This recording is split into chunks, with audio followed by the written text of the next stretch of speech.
Capítulo 38. En cielo abierto, sobre el torbellino. El capitán de la nave elfa, Carfachón, era miembro de la familia real.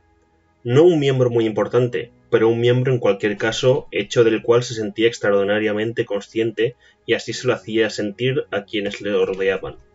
Con todo, había una pequeña cuestión acerca de aquella sangre real que nunca era aconsejable sacar a relucir, y era su desafortunada relación de parentesco con el príncipe Reishan, el líder de la rebelión que había estallado entre los elfos. En los prósperos tiempos de antaño, el capitán solía proclamar modestamente que era nada menos que primo quinto del elegante, joven y guapo príncipe elfo.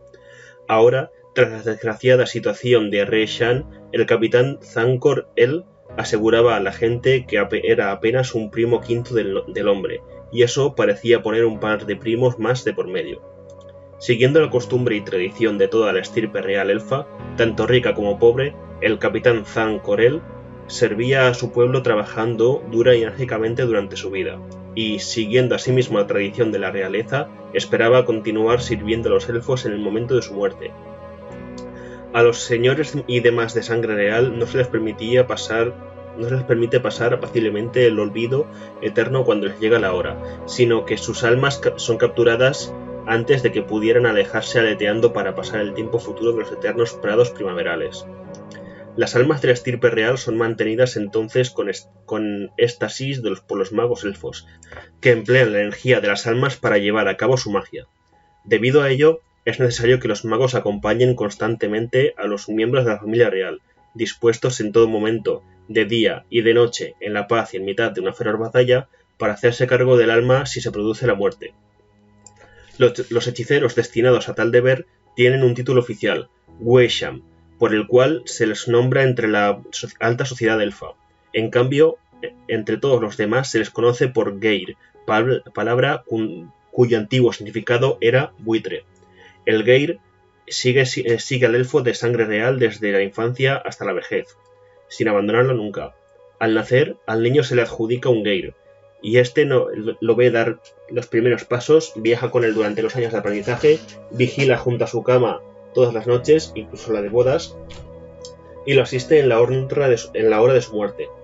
Los magos que aceptan esa tarea, que entre los elfos ha adquirido un carácter sagrado, son sometidos a un meticuloso aprendizaje. Se les estimula a desarrollar una estrecha relación personal con aquel sobre el cual extienden la sombra negra de sus alas. Él o la Geir no puede casarse, de modo que el pupilo se convierte en toda su vida, ocupando el lugar del marido, la esposa y el hijo. Como los Geir son de más edad que sus pupilos, por lo general están entre los 20 y 30 ciclos cuando aceptan la responsabilidad de los niños, suelen asumir el papel adicional de mentor y confidente. Entre la sombra y su pupilo surgen muchas amistades profundas y duraderas. En tales casos, a menudo, los Geir no sobreviven mucho tiempo a su protegido, sino que envía el alma a la catedral de Albedo y luego se esconde para morir de pena. Así pues, los miembros de la familia real viven, desde su nacimiento, con el recuerdo constante de su mortalidad revoloteando en torno a sus hombros, y han llegado a vanagloriarse de los Geir. Los magos de la túnica negra denotan la estirpe regia y simbolizan ante los elfos que sus líderes no solo les sirven en vida, sino también tras la muerte. La presencia del Geir tiene el efecto adicional de aumentar el poder real. Resulta difícil negarle al rey elfo lo que desea, con tal figura de túnica oscura presente siempre a su lado. Es comprensible que los miembros de la familia real, en especial los más jóvenes, sean un poco alborotados y temerarios y vivan la vida con despreocupación. Las fiestas reales suelen ser acontecimientos caóticos, el vino corre con prodigialidad, y la alegría tiene un punto de frenesí, de histeria. Una doncella elfa, refulgente, bellamente vestida, baila y bebe, y no se priva de nada que pueda darle placer, pero, allá donde vuelva la mirada, tiene que ver a su Geir de pie, apoyado en la pared, con los ojos siempre puestos en aquel o aquella cuya vida, y más importante aún, cuya muerte, le ha sido confiada. El capitán de la nave elfa de transporte de agua tenía su correspondiente Geir, y es preciso reconocer que a bordo había más de uno que deseaba que la sombra del primo del quinto príncipe Reishan diera pronto cumplimiento a su sagrada misión. La mayoría de quienes servían al capitán expresaban, en voz baja, la opinión de que el alma del capitán sería mucho más valiosa que para el reino de los elfos si dejara de estar unida a su cuerpo. Alto, delgado y bien parecido, el capitán Zancorel sentía una gran consideración personal para consigo mismo y ninguna en absoluto para aquellos que temían la manifiesta desgracia de no ser de alto rango, de no ser de estirpe real y, en resumen, de no ser él. «Capitán». «Teniente». Esto último siempre sonaba con un ligero retintín de suficiencia. «Estamos entrando en el torbellino». «Gracias, teniente, pero no estoy ciego, ni soy tan estúpido como tal vez lo fuera su último y difunto capitán. Viendo las nubes de tormenta, he sido capaz de deducir que al instante que estábamos en una tormenta. Si quiere, puede pasar al anuncio al resto de su tripulación, que quizá no se haya dado cuenta». El teniente se puso tenso y su piel clara enrojeció hasta un delicado tono carmesí. «¿Puede recordar al capitán, con todo el respeto, que tengo la obligación reglamentaria de informarle de nuestra entrada en cielos peligrosos?» «Puede recordárselo si quiere, pero yo que usted no lo haría, porque el capitán le parece que está usted al borde de la insubordinación», replicó Zancorel, llevándose a los ojos un catalejo y echando un vistazo por las portillas de la nave dragón. «Ahora vaya abajo y encárguese de los esclavos. Por lo menos, supongo que para esta tarea le estará preparado, ¿verdad, teniente?» El capitán no llegó a pronunciar en voz alta esta última frase, pero quedaba implícita en su tono de voz. Tanto el teniente como los demás tripulantes que se hallaban en el puente escucharon con toda claridad sus mudas palabras.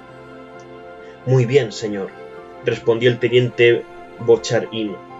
El tono carmesí había desaparecido de sus mejillas, dejándolas blancas como de cólera contenida. Ninguno de los otros miembros de la tripulación se atrevió a mirar a los ojos del teniente, pues era absolutamente inaudito que se enviara al segundo de a bordo a la cubierta inferior durante un descenso. Siempre era el propio capitán quien se encargaba de aquella arriesgada maniobra, ya que el control de las alas era fundamental para la seguridad de la nave. Se trataba de un puesto peligroso durante su descenso. El anterior capitán habría perdido la vida allá abajo. Pero un buen comandante ponía la seguridad de la nave y de la tripulación por encima de la suya, y por ello, al ver que él era el teniente quien bajaba a la cubierta inferior mientras el capitán se quedaba en el puesto más cómodo, en el puente, la tripulación elfa no pudo evitar intercambiar unas miradas sombrías. La nave dragón se sumergió en la tormenta. Los vientos empezaron a sacudir el casco y en torno a él estallaron los relámpagos, casi cegadores, acompañados de unos truenos ensordecedores. En la cubierta de los galeotes, los esclavos humanos, sujetos a los correajes que los unían a las alas mediante cables, luchaban con todas sus energías para mantener derecha la nave y continuar el vuelo a través de la tormenta. Las alas habían sido cerradas lo más posible, reduciendo su efecto mágico para posibilitar el descenso. Sin embargo, las alas no podían plegarse del todo, pues, de hacerlo, la magia dejaría de actuar por completo y la nave se desplomaría sin control hasta estrellarse en la superficie de Drevlin. Así pues, era preciso mantener un delicado equilibrio durante la maniobra, que era una tarea sencilla cuando el tiempo era bueno y despejado, pero que entrañaba dificultades extremas en mitad de una furiosa tormenta. «¿Dónde está el capitán?», preguntó el contramaestre. «Yo me encargaré de la maniobra aquí abajo», respondió el teniente. El contramaestre echó un vistazo al rostro tenso y pálido del teniente, observó sus mandíbulas encajadas y sus labios apretados y comprendió la situación. «Tal vez no sea pertinente que diga esto, señor, pero me alegro de que esté usted aquí en su lugar». «Tiene razón, contramaestre, su comentario no es pertinente», respondió el teniente mientras ocupaba su posición delante de los galeotes. Prudentemente, el contramaestre no dijo nada más, pero cruzó una mirada con el mago de la nave, cuya tarea consistía en mantener la magia en funcionamiento. El mago se encogió de hombros y el contramaestre sacudió la cabeza en gesto de negativa. Tras ello, los dos se dedicaron a sus respectivas tareas que eran lo bastante complicadas como para exigir toda su atención. Arriba, el capitán Zancorel permanecía firme en la oscilante cubierta con las piernas abiertas, contemplando a través del catalejo la masa de nubes que se remolinaba debajo de la nave. El Geir estaba sentado de su lado, con una silla de cubierta, demudado de terror y mareado hasta la náusea. El mago se agarraba a todo lo que alcanzaba en sus manos como si en ello le fuera la vida. «Ten, Wisham. Creo que hemos visto los escollos flotantes. Solo ha sido un momento, en el ojo de ese remolino de nubes. ¿Quieres echar un vistazo?», añadió, ofreciéndole el catalejo. No lo permitirán las almas de nuestros antepasados, replicó el hechicero con un escalofrío. Ya era suficientemente terrible tener que viajar en aquel frágil artefacto de piel, madera y magia, para encima tener que mirar por donde se desplazaban. ¿Qué ha sido eso? El hechicero levantó la cabeza con gesto alarmado y en su mentón afilado, desprovisto de barba, apareció un temblor. Abajo, en la cubierta de los galeotes, acababa de resonar un perceptible crujido. La nave cabeceó de pronto y el capitán perdió el equilibrio. ¡Maldito sea ese Botharin!, masculló Zancorel. Le abriré un expediente por esto. Si aún está vivo, acotó el pálido hechicero con un jadeo. Por su bien, será mejor que no lo esté, exclamó el capitán, incorporándose. Entre la tripulación se cruzaron nuevas miradas, y un joven elfo imprudente llegó a abrir la boca para replicar, pero un compañero le dio un codazo en las costillas justo a tiempo, y el joven tripulante se tragó sus palabras sediciosas. Durante un aterrador instante, la nave pareció quedar fuera de control y a merced del viento. Se desplomó vertiginosamente y estuvo a punto de volcar por impulso de una violenta ráfaga de aire. Una corriente ascendente lo elevó a continuación, para dejarla caer de nuevo. El capitán gritó maldiciones y órdenes contradictorias a la cubierta inferior, pero se cuidó mucho de abandonar la seguridad del puente. El Geir se encontró en un rincón y la expresión de su rostro pareció dar a entender que ojalá hubiera escogido otra ocupación en su vida. Por fin, la nave se enderezó y alcanzó el centro del torbellino, donde reinaba la calma y lucía el sol, y donde, por contraste, el remolino de nubes que lo circundaba parecía mucho más negro y amenazador. Allá abajo, en Drevin, los escollos flotantes titilaban brillantes bajo los rayos solares. Construidos por los Cictores con el propósito de estar permanentemente enfocados hacia el ojo de la eterna tormenta, los escollos flotantes eran el único lugar del continente donde los Gex podían alzar la vista y contemplar el rutilante firmamento y seguir el calor del sol. No es de extrañar, pues, que aquel fuera para los Gex un lugar seguro, y más aún por el hecho de que allí se producía el descenso mensual de los Guelfos. Tras un breve intervalo, durante el cual la respiración se hizo más relajada y muchos rostros pálidos recuperaron el control, el teniente hizo acto de presencia en el puente. El joven imprudente tuvo la osadía de entonar unos vítores que provocaron una mirada malévola del capitán, y el joven elfo comprendió que le quedaba poco tiempo como tripulante de aquella nave. «Bien, ¿qué estragos has causado ahí abajo, además de haber estado a punto de matarnos a todos?», exigió el capitán. Al teniente le corría un reguero de sangre por el rostro. Tenía sus cabellos rubios salpicados de coágulos y manchas del rojo líquido y sus mejillas mostraban un tono ceniciento, con los ojos nublados por el dolor. «Solo se soltó un cable, señor, y el ala derecha se deslizó.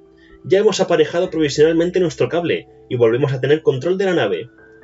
El teniente Botharin no hizo mención de la caída contra la cubierta, de su esfuerzo hombro con hombro junto a un esclavo humano, ambos luchando desesperadamente para recuperar el dominio del ala y salvar las vidas de todos. No era preciso explicar tales cosas. La experimentada tripulación era consciente de la lucha a vida o muerte que se había desarrollado bajo sus pies. Tal vez el capitán también, pese a no haber comandado nunca una nave hasta aquel viaje, o quizás lo vio reflejado en el rostro de los tripulantes.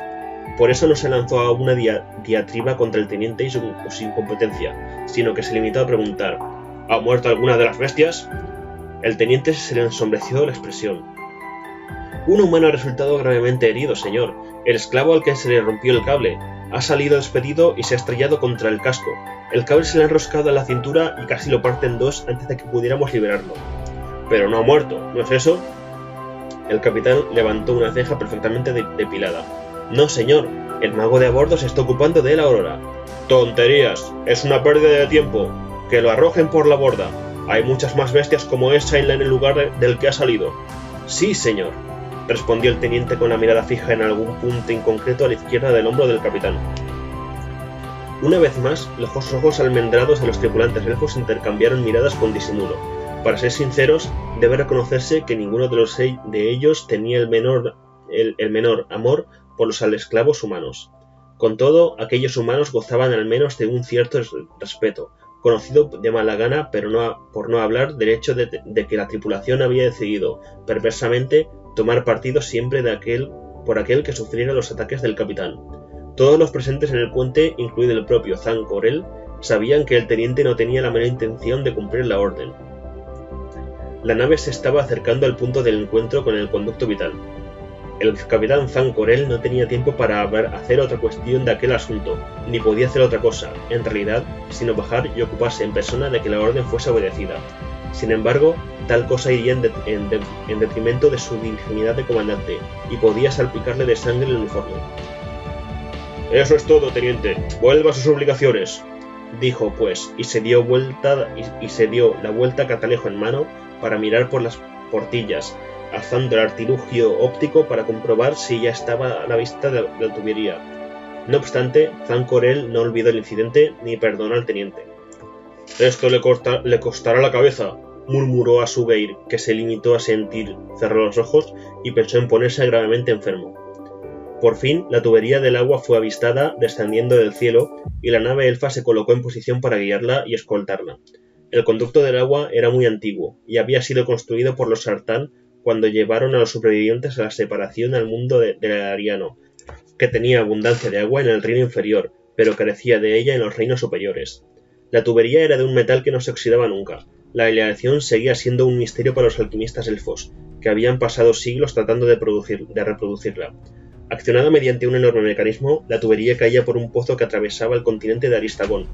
Una vez al mes, de forma automática, descendía por cielo abierto hasta el continente de Drevlin.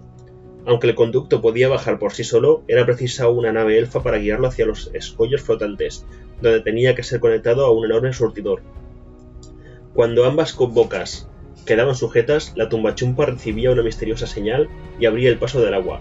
Una combinación de fuerzas mágicas y mecánicas enviaban el líquido tubería arriba, y en lo alto, en Aristagón, los elfos conducían el agua a inmensas cisternas de almacenamiento. Después de la separación, elfos y humanos habían convivido en paz en Aristagón, y las islas que lo rodeaban, bajo la dirección de los Sartán, las dos razas compartían por igual el líquido vital. Sin embargo, con la desaparición de los Sartán, su caro sueño de paz se hizo añicos. Los humanos dijeron que la guerra era culpa de los elfos. Se habían caído poco a poco bajo el control de una poderosa facción de hechiceros. Los elfos afirmaron que los responsables eran los humanos, manifiestamente belicosos y bárbaros. Los elfos, con sus vidas más largas, su población más numerosa y sus conocimientos de las artes mágicas, habían demostrado ser los más fuertes y habían expulsado a los humanos de Aristagón, la fuente de agua del Reino Medio. Los humanos contraatacaron con ayuda de los dragones, asaltando las ciudades elfas para robarles el agua o abordando las naves elfas que transportaban el preciado líquido a las islas vecinas bajo el control elfo. Un transporte de agua como el comando por el capitán Thankorel llevaba a bordo 8 enormes toneles de rara madera de roble, obtenida solo los Sartán sabían dónde, ribeteados con aros de acero.